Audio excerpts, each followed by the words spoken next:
사람이 언제부터 말을 사용하기 시작했을까요?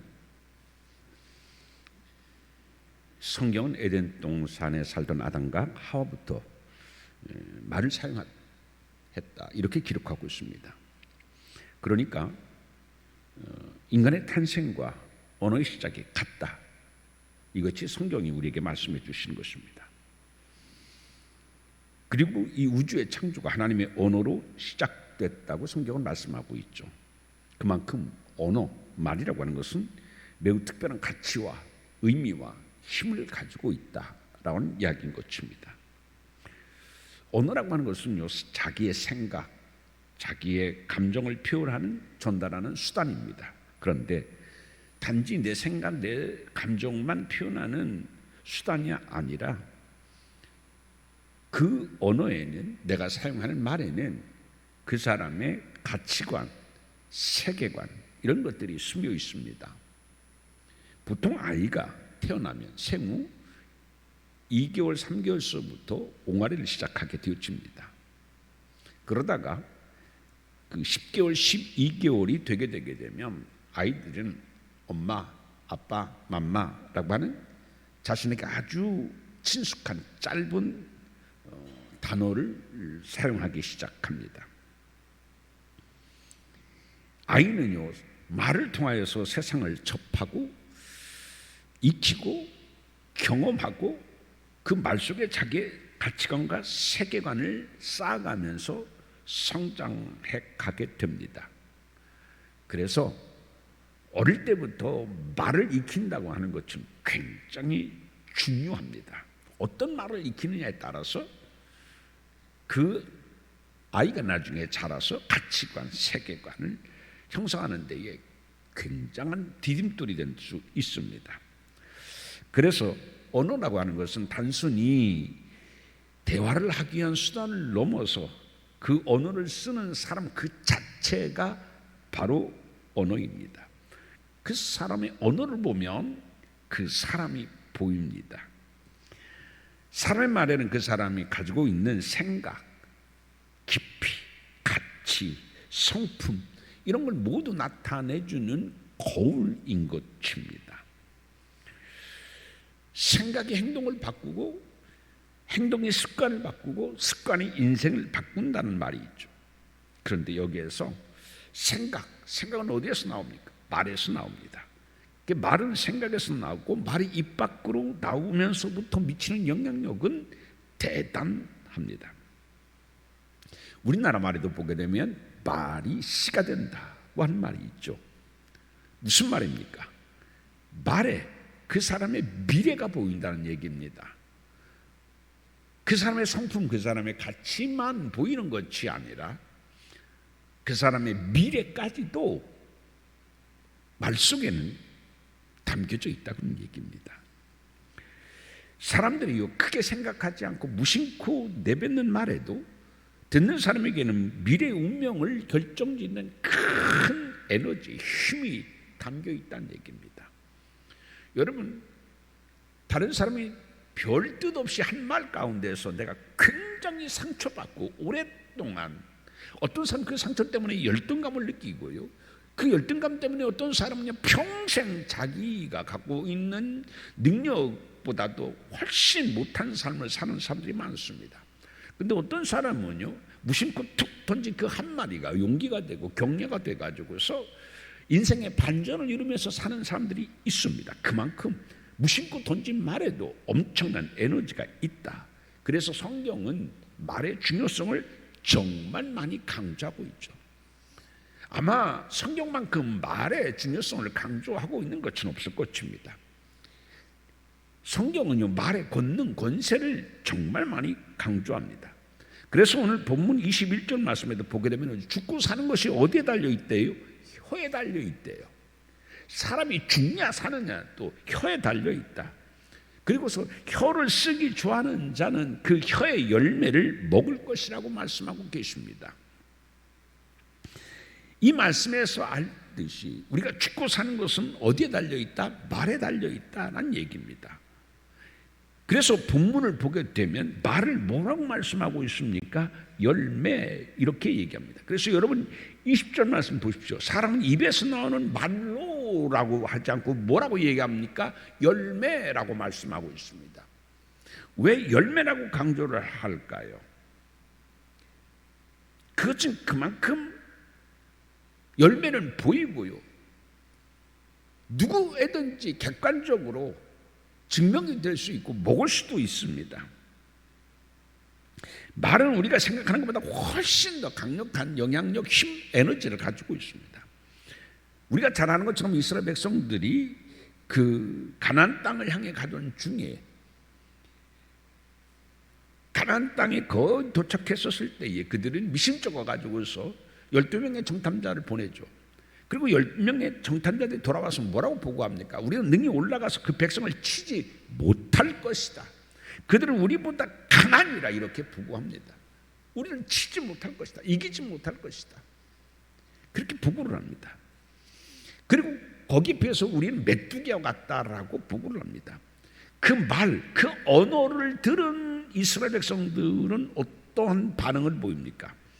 민수기 14장 이전 말씀에 보게 되면 우리가 애굽 땅에서 죽었거나 차라리 이 광야에서 죽었으면 좋았을 것을 이러면서 원망합니다. 이런 원망이 왜 나왔어요? 어떤 말을 들었느냐에 따라 나왔습니다. 우리는 도저히 가나안 사람을 이길 수 없다.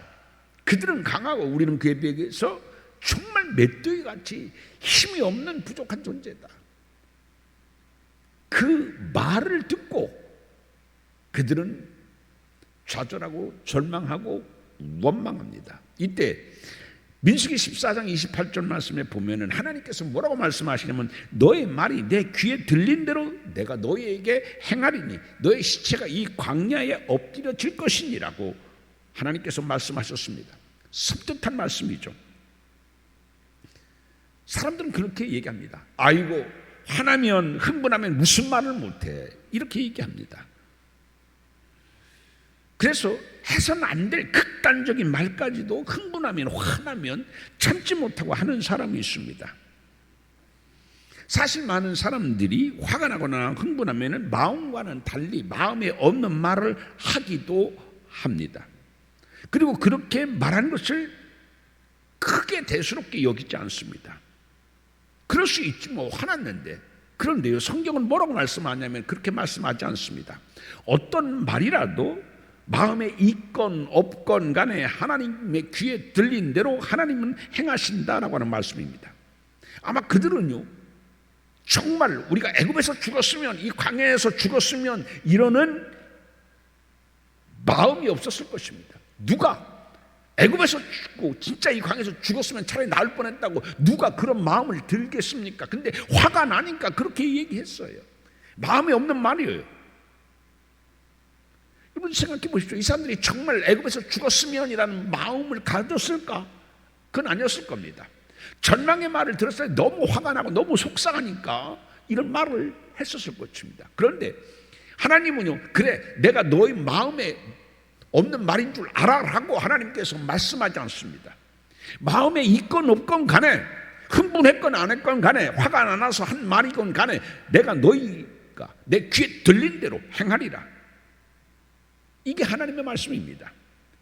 그래서 우리는요 정말 말이라고 하는 것은 하나님께서 들으신다고 하는 마음을 갖고 이야기해야 됩니다.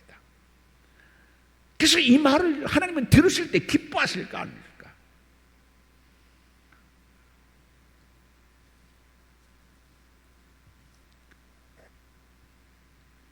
그러기에 말을 가볍게 하면은 안 되죠. 그래서 히브리어로 이 말하다는 두 가지입니다. 아마르라고 하는 단어가 있고 하나는 이 오늘 제가 제목으로 삼은 다바르라고 하는 단어가 있습니다.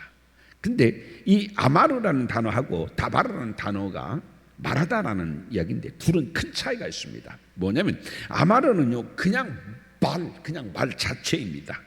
그런데 다바르는 뭐냐면 말로 끝나지 않고 말이 정말 그대로 성취되어지는 열매까지를 포함하는 단어가 다바르입니다.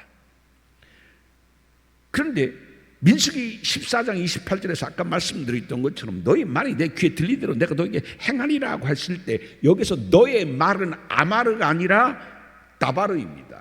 무슨 얘기냐? 사람은 아마르로 얘기했지만 하나님은 뭘로 들으신다? 다바르로 들으신다는 얘기입니다. 나는 마음에 없는 말을 했지만 하나님이 들으실 때는 다바르로 듣는다. 내가 말한 대로 내가 행할 것이다. 다바르로 듣는다는 얘기입니다. 아마 이 사실을 알았더라고 하면 이스라엘 백성들은 이 이야기를 하지 않았겠죠. 그렇겠지 않습니까? 우리가요 화나면 막 말을 저지릅니다. 이 말 저 말 가리지 않고 합니다. 내 속상함을 내 화를 풀기 위해서 막 내뱉습니다. 근데 그 내뱉는 말이 얼마나 무서운 말인지도 모르고 내뱉습니다. 만약에 그대로 하나님께 들으신 대로 행하신다고 하는 사실을 안다고 하면 그렇게 막 말을 하지는 않을 겁니다. 이스라엘 백성이 그랬어요. 그들은 아마르의 말을 한다고 생각했어요. 그냥 말이니까, 내 마음에 없는 말이니까, 속상하니까. 그런데 하나님은요, 사람은 아마르로 이야기했지만 하나님은 뭐로 들으신다? 다바르로 들으신다라는 것입니다. 사랑하는 성도 여러분, 꼭 여러분 기억하시길 바랍니다. 아마르로 내가 이야기했을지라도 하나님은 다바르로 들으시는 하나님, 꼭 여러분 기억하시길 바랍니다. 아, 내 본심은 그게 아니었어. 그러나 이미 활시를 떠난 화살처럼 내 말은 내 입에서 떨어져 나갔었을 때 그것은 아마르가 아니라 다바르가 되어진다라는 말씀인 것입니다. 그래서 우리는 무심코라도 생각 없이 말하면 안 됩니다. 어떤 사람은요 너무 쉽게 얘기합니다. 과연 이 이야기를 해도 되는지 안 되는지를 생각하지 않고 보고 들은 대로 말을 하지 않으면 입이 근질거려요. 막 말을 합니다. 그러면 내가 이 말을 하면 저 사람이 내 인격을 어떻게 생각할까? 생각하지 않아요. 막 이야기를 합니다. 덕이 안 되죠. 상대방도 나도 다 덕이 안 되는 말, 이런 말들을 너무 쉽게 한다고 하는 말씀인 것입니다. 이스라엘은요 그들의 말대로 어떻게 되어졌어요? 광야에서 정말 죽었어요. 시체가 광야에서 참 널브러졌습니다. 그래서 우리는 꼭 기억할 것은 의도적으로 한 말이건 아니건 간에 하나님은 아마르가 아니라 다바르로 분명히 들으신다는 사실을 꼭 기억하는 여러분 되기를 바랍니다. 따라서 합시다. 오늘 나의 삶은 어제 내가 말한 말의 결과이며 오늘 하는 내 말이 내일의 내 삶이 될 것이다. 꼭 기억하십시오. 오늘의 삶이요 어제 내가 말한 말의 결과입니다. 그리고 오늘 하는 말은 내일 내 삶이 되어질 것입니다. 성경에는요 하나님의 귀에는 아마르로 듣지 않고 다바르로 듣는다라고 하는 것 하나님께서 우리에게 오늘 본문을 통해서 말씀하는 것입니다. 그래서 우리는 무심코 하는 말을 제일 경계해야 됩니다. 여러분 시편 140편 13절 말씀에 보면요 다윗이 말이 얼마나 무서운 건지를 알았나 봐요. 그래서 뭐라고 하나님께 기도했느냐면 여호와여 내 입 앞에 파수꾼을 세우시고 내 입술의 문을 지키소서. 여러분이 내 입 앞에 파수꾼을 세우시고 내 입술의 문을 지키소서라고 여러분 기도하고 계십니까? 우리는 다른 것 많이 기도하면서 정말 하나님 내 입에 파수꾼을 세우시고 내 입술의 문을 지키소서, 우리가 그런 기도는 별로 하지 않는 것 같습니다. 창세기 1장 1절 3절 말씀에 보게 되면 하나님께서는 이 세상을 뭘로 창조하셨다고 말씀합니까? 언어, 말씀으로 창조하셨다고 우리에게 기록해 주고 계십니다. 요한복음 1장 1절 말씀에 보게 되면요, 태초에 그 하나님이 말씀과 함께 계셨대요. 지금 무슨 말씀이에요? 말씀이 하나님이래요. 이것은 언어가 단순한 언어로 끝나는 것이 아니라 엄청난 능력을 가지고 있다는 얘기입니다. 우리가 요한복음 11장에 보게 되게 되면 예수께서 나사로를 살리시는 장면이 나옵니다. 이때도 뭘로 살리셨어요? 나사로야 나사로야 나오너라, 말로 살리셨습니다. 그만큼 말은 엄청난 큰 힘이 있음을 성경은 우리에게 증명해 주고 있습니다. 여러분, 우리의 축복과 실패는 어디서 시작하느냐? 말에서부터 시작되어짐을 꼭 기억하시기를 바랍니다. 여러분, 오늘 본문 20절 말씀을 같이 읽어봅니다. 20절입니다. 시작. 사람은 입에서 나오는 곧 그의 입술에서 나는 것으로 말미암아 만족하게 되느니라. 여기 말씀에 보게 되면 사람은 무엇으로 배부르게 된대요? 사람의 입에서 나오는 열매로 배부르게 된대요. 왜 배부르다고 말씀할까요?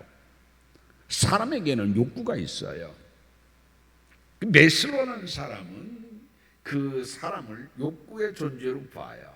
그런데 그 욕구도 여러 단계의 욕구가 있다고 하는데 그 가운데서 사람이 맨 처음에 태어나면은 이 욕구밖에 없대요. 생존하는 욕구, 생존하기 위해서 꼭 필수적인 욕구, 그걸 생리적 욕구라고 하는데 그 욕구 가운데서 제일 강한 욕구가 뭐냐? 인간의 욕구는 먹는 욕구예요. 먹는 거. 그래서 제일 처음 생기는 욕구도 바로 먹는 거예요. 먹는 욕구, 배부름의 욕구가 가장 중요하고 필수적이에요. 사람이 살아가는데, 생존하는데 가장 기본적인 욕구가 뭐냐면 바로 먹는 욕구예요. 배부름의 욕구예요. 그런데 성경에서 오늘 뭐라고 말씀합니까? 뭘로 배부르게 된대요? 뭘로 배부르게 된대요? 여러분, 입에서 나오는 말로 배부르게 되신답니다. 여러분, 여러분의 힘의 수고로 여러분이 배부르게 된다고 성경은 말씀하지 않습니다. 여러분의 노력으로 여러분이 배부르게 된다고 말씀하지 않습니다.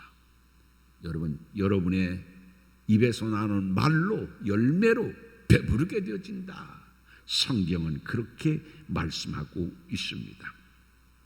그런데 왜 입에서 나오는 말로 배부르게 된다고 하지 않고 열매로 배부르게 된다고 말할까요?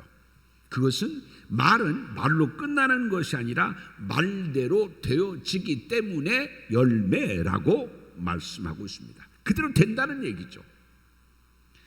모든 그 나무의 열매의 영양분의 총칭이 뭐예요?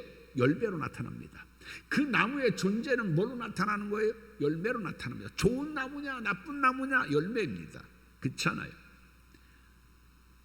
그래서 말은 분명하게 말로 끝나는 것이 아니라 열매로 성취되어지기 때문에 말로 배부르게 된다고 말씀하지 않고 열매로, 그만큼 말은 반드시 열매가 되어진다는 이야기인 것입니다.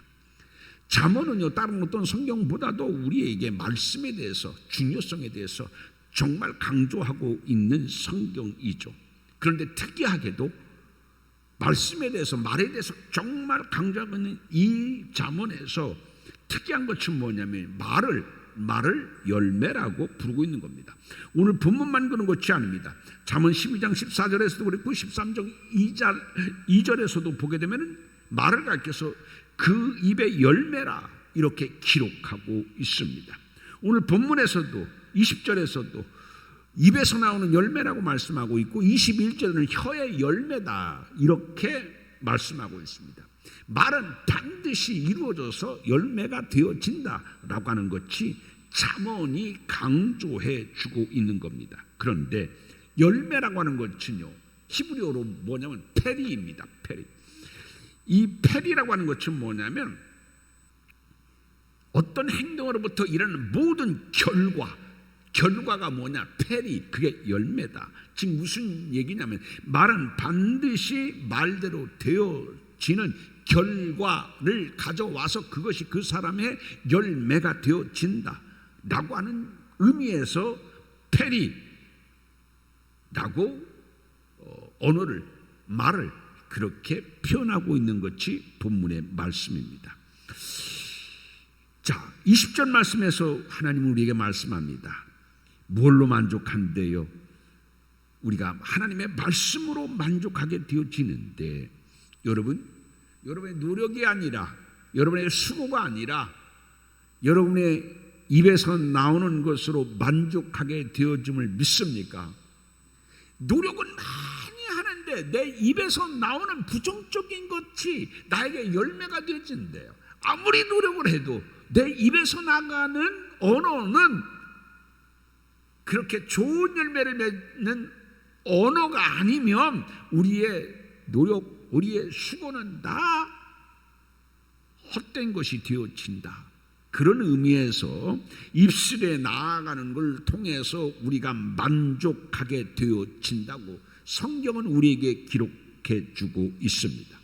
근데 여기에서 만족이라고 하는 것은 히브리어로 뭐냐면 사바인데, 이 사바라고 하는 것은 뭐냐면 포식하다, 실컷 먹어서 물리다 라는 뜻을 가지고 있습니다. 무슨 얘기입니까? 그냥 만족이 적당한 만족이 아니라 정말 꽉 찬 포만감, 이런 만족이에요. 살면서 이런 행복의 만족감, 이런 기쁨의 만족감, 성취의 만족감을 느낀다고 하면 얼마나 복된 사람이겠습니까? 그런데 이 만족을 어떻게, 이런 삶을 살 수 있대요? 노력이 수고보다도 더 우선한 것이 있다. 그게 뭐예요? 그게 내 말이다, 그런 얘기예요. 네 말에 의하여서 너는 행복의 만족감, 행복의 포식을 느낄 수도 있고 그렇지 않을 수도 있다라고 하는 것이 오늘의 본문의 말씀인 겁니다. 여러분, 이국종이라는 그 의사를 여러분 잘 알 겁니다. 아주대학교 외상학과 교수를 지냈으며 지금은 우리 대전에 국군 대전 병원장으로 있는 이국종 박사죠. 그런데 이분이 아주 유명한 말을 했습니다. 환자는 돈을 낸 만큼 치료받는 것이 아니라 아픈 만큼 치료받아야 된다라고 하는 아주 유명한 말을 했습니다. 이게 뻔하고 평범한 말 같지만 정말 오늘날 여러분 아픈 만큼 치료받고 있습니까? 돈 낸 만큼 치료받고 있어요. 저는 이국종 박사가 정말 훌륭한 사람이라고 생각합니다. 아마 이국종 박사처럼 모든 의사들이 돈을 낸 만큼 치료받는 것이 아니라 아픈 만큼 치료받는다라는 생각을 가지고 치료한다고 하게 되면 정말 의료보험 때문에 좋은 의료 서비스를 받는 대한민국이 아니라 이런 정신을 통하여서 정말 좋은 의료 서비스를 받는 대한민국이 되어질 것입니다. 그런데 이 이국종이라는 사람이요, 의사가 된 계기가 있습니다. 그의 아버지는요 6.25 참전용사예요. 이때 그는 한쪽 눈을, 그의 아버지는 잃게 됩니다. 한쪽 눈만 잃어서 애꾸가 된 것이 아닙니다. 팔도 다리까지도 다친 장애 2급 국가 유공자 있었습니다. 그런데 이 아버지 때문에 그는 어릴 때부터 친구들로부터, 동네 많은 사람들로부터 병신의 아들이라는 소리를 들으며 자라야 했습니다. 그는 자라면서 자기 아버지가 너무 창피했습니다. 부끄러웠습니다. 싫었습니다. 누구의 아들이라는 것 사람들에게 알려질까 봐 그는 정말로 싫었어요. 수치스러웠어요. 그런데 그가 아파서 병원에 가게 되게 되면 그때 국가유공자 의료복지 카드가 있었는데 그것을 내밀어요. 돈이 없어서 그 의료복지 카드를 내밀면 많이 할인이 되어졌거든요. 그러면 어떤 의사들은요 그 의료복지 카드를 내밀면 병원에서 문전박대를 하기도 했다고 합니다. 그런데 어느 날 이 이국종이 아파가지고서요, 그날도 의기소침해가지고서 부끄러워서 이거를 낼까 말까 고민하다가 의료복지 카드를 내밀었어요. 근데 이 이국종이요, 그 의사한테 감명을 받아서 그 의사의 이름을 지금도 기록하고 있는데, 그 의사의 이름이 뭐냐면 이학산이라는 의사였었어요. 의료복지 카드를 이 어린 이국종이가 내밀으니까 그걸 보고서 뜻하지 않는 말을 해줬습니다. 이제까지는요, 그 의료복지 카드를 내밀면 문전박대를 당하고 창피를 당하기도 여러 번이었었는데, 그런데 이학산이라는 의사는요, 그 어린 이국종이 부끄럽고 창피한 마음으로 의료복지 카드를 내밀자 그 의료복지 카드를 보고서 이학산이라고 하는 의사는 참 아버지가 훌륭하신 분이구나, 아버지가 너는 정말 자랑스럽겠구나, 이런 말을 해줬습니다. 그 말에 충격을 받았습니다. 나는 창피하고 부끄러운 아버지였어요. 어디 가서 의료복지 카드 내면 문전박대당하고 수모당하고 부끄럽고 창피한 꼴만 당했었어요. 동네 가게 되면은요, 병신의 아들이라고 사람들이 많이 놀렸어요. 아버지가 싫었어요. 창피했어요. 부끄러웠어요. 우리 아버지인 걸 숨기고 싶었어요. 누구의 아들인 걸 나타내고 싶지 않았어요. 그런데 이 이학산이라는 의사는, 야, 아버지가 훌륭하시구나, 아버지가 자랑스럽겠구나, 이렇게 얘기를 해주는 거예요. 그래, 그러면서 그 이학산 의사가, 그래, 너도 아버지처럼 열심히 공부해서 아버지처럼 꼭 훌륭한 사람이 되거라. 이 한마디가 그의 인생을 변하게 했다고 합니다. 창피한 아버지가 아니라 자랑스러운 아버지로. 나를 숨기기에 급급했었던 이국종이, 부끄러워서 누구 만나지도 못하는 이국종이, 노력해봤자 누구누구의 병신의 아들, 내가 설 자리가 없다고 느꼈었던 이국종이 이 이학산 의사 이 말 한마디 때문에 부끄럽게 여겼던 아버지를 자랑스럽게 생각하게 됐고, 그리고 나도 이 의사처럼 훌륭한 의사가 되어서 사람들에게 희망을 줘야겠다 생각을 했어요. 만약에 이 한마디를 안 들었다고 하게 되면 이국종은요, 평생 살면서 내 인생이 왜 이렇게 됐나, 아버지 때문에 원망하며 그의 인생도 크게 행복한 삶을 살지를 못했을 거예요. 그런데 이학산 이 의사의 말 한마디가 이국종의 인생을 바꿨던 거죠. 한마디가 내 삶을 바꿀 수 있습니다. 꼭 기억하시길 바랍니다. 따라서 합시다. 한마디만 다르게 말해도 내 삶을 바꿀 수 있다. 믿습니까? 사랑하는 성도 여러분, 오늘 하는 말이 내일 여러분의 내일이 되어짐을 꼭 기억하시길 바랍니다. 20절 같이 한번 읽어봅니다. 시작. 사람은 입에서 나오는 열매로 말미암아 배부르게 되나니 곧 그의 입술에서 나는 것으로 말미암아 만족하게 되느니라. 여러분의 입술에서 나는 것으로 말미암아 만족하게 되어지는 삶을 사는 여러분 되기를 주님의 이름으로 축원드립니다. 기도드립니다.